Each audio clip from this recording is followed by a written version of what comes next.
I don't know if you could tell. Hi!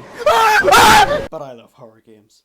Oh yes, I was once someone who didn't play horror games but just watched other people shit themselves whenever a robotic teddy bear would jump out at you every 5 minutes. For my own entertainment. God, I've got to really grow the fuck up. But after that embarrassing start to horror, there was also another series that absolutely scared the shit out of me, and I still love it to this day. And that series was known as Alien. When I first saw the first Alien movie, 1, I completely shat myself. I don't know what you want from me. And 2, damn, these people become living blood-coloured jelly whenever this miceception monster appears on screen. Ah, the sweet colour of crimson. Such bliss. After seeing this horrorscape, I wondered if any other horror games could give me the same unnerving anxiety that Alien gave me. But then years later, some mad game development company decided to recreate this interstellar nightmare. My worst fears have been realised! After playing this, I became addicted to horror in general. But as time went on, playing a horror game after horror game, you start to become an insufferable prick that decides to tear horror games apart and say that they're not scary. The first time I ever had this feeling was when I played Outlast. Outlast was one of the best indie horror games ever made in 2013. YouTubers everywhere loved it, but when I played it for myself, instead of being a scared child hiding underneath the blankets, that Outlast has its problems, which brings us to the next chapter of this video.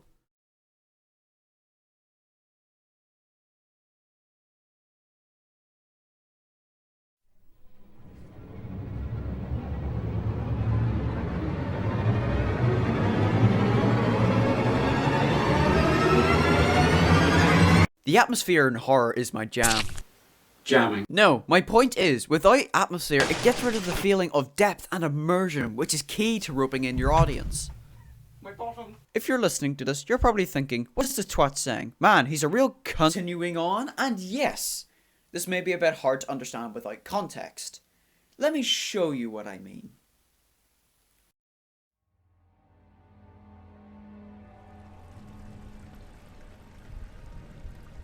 You wake from a daze, head banging, vision blurry.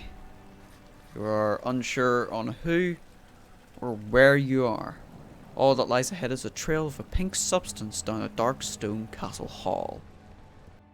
As you stumble and trip down the numerous halls of the castle, you come across a grand hall that looks decrepit and abandoned. What could have possibly happened here? And what could have done so much damage to this place? Later, you come across an abandoned archive. Upon first inspection, it seems to be unnaturally quiet, besides for the near constant humming which has no discernible source.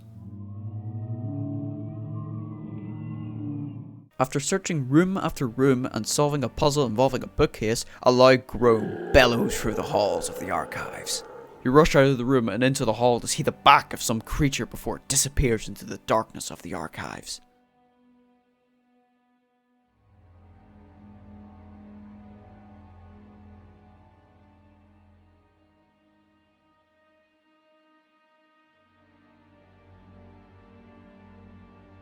From this, I could definitely say when it comes to immersion, Amnesia, wait for it, nails it. Yeah, you're right.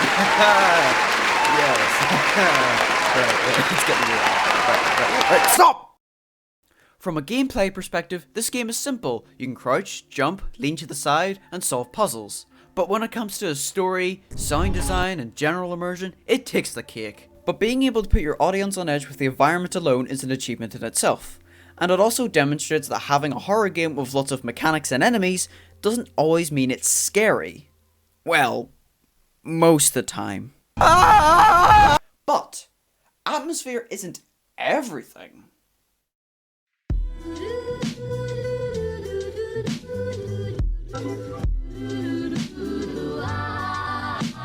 Pacing in any form of media is necessary. Without it, it would be like if you started to watch the first Star Wars movie and then it cut to all the spoilers. Luke, I am your daddy. Oh. Okay. This also applies to horror games. For example, being able to time your scares and letting the moment fester and build and stew until nothing happens. But that's what's so great about it, building your viewers' expectations up and breaking them down and rebuilding it to the perfect moment. But personally, I find that Outlast struggles with this. Now, before everyone knocks down my door, let me explain. I don't think that Outlast is a bad game by any means. Hell, for an indie game, it's fucking gorgeous. But when it comes to general pacing and where it puts its scares, it could be a bit naff at times. For example, at the beginning of the game, everything is so quiet, creeping around every corner but only getting little snippets on what is coming, till that final moment.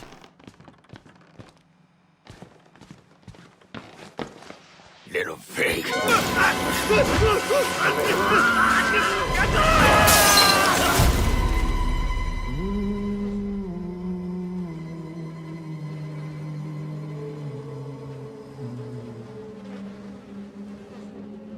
And who are you, then?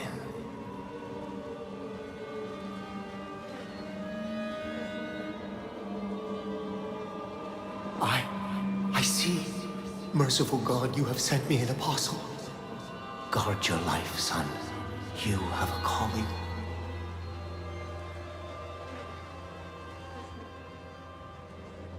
Now that is how you throw someone into horror. Damn it, they're back again! I find that Outlast has a fantastic beginning, but as the game progresses, it just drops everything it had before and just decides to throw as many chase scenes at you as humanly possible. In my opinion, Outlast uses a lot of, and I quote, panic horror, when you're put into stressful situations time and time again too quickly. Which in my opinion is Outlast's biggest mistake. Being put into absolute terror turns from this into this. Oh, hi friend. I think Outlast could have benefited from having quieter moments, to allow things to fester when tensions are so high, to really let this asylum-shaped labyrinth take effect. But enough talk about the background stuff. Let's go meet the true stars of the show.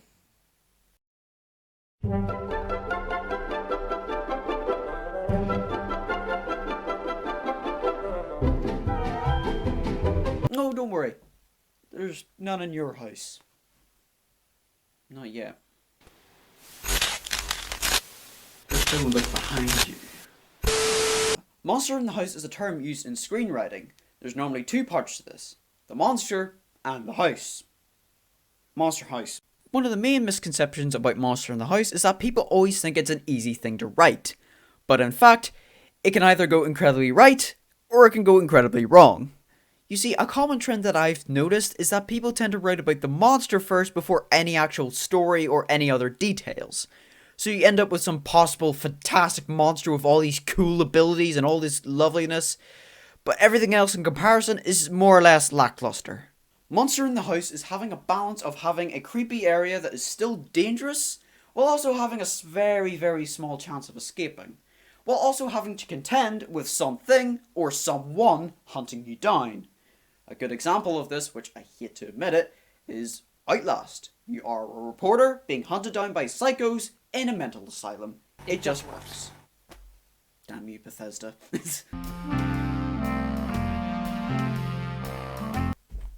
Here we are. The end of the video. I hope you guys have enjoyed watching me dick around and talk about horror for that long. It's really fun to talk about something I am very, very passionate about, and I'd love to do another one of these videos. But as a final word, as this twat on the internet, if you are a indie game developer for horror games or anything like that, please get in contact with me. I would love to review your games and talk about them and all that stuff, because I absolutely love horror. Be it short and sweet or something completely unique, I would absolutely adore to play and review your games, because I'm slowly becoming a bit of a horror snob. But anyway, I've been Louis, and I've been talking about horror for this amount of time because I ran out of video ideas and I'm sick of Let's Plays for a while. And I'll see you guys in the next video. I don't know how to make an outro.